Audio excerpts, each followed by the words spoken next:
मुळेकवाडी तालुका फलटण येथील आयुर्वेदाचार्य सीताराम बापू कदम यांनी जनतेची 50 वर्ष सेवा केली. मुळेकवाडी येथील कदम वस्ती येथे त्यांनी आयुर्वेदाचा अभ्यास करून विविध रोगावर उपचार केले.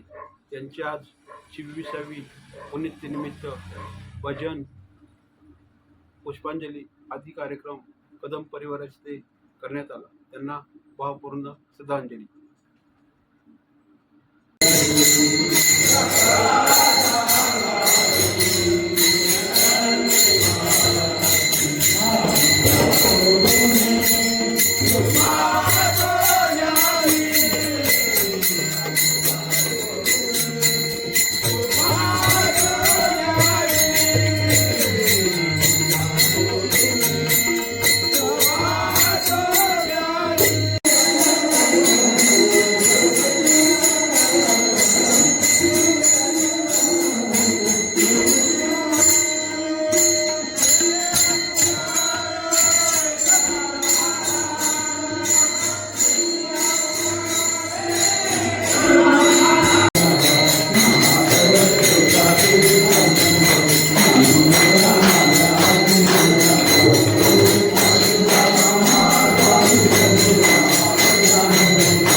Bye.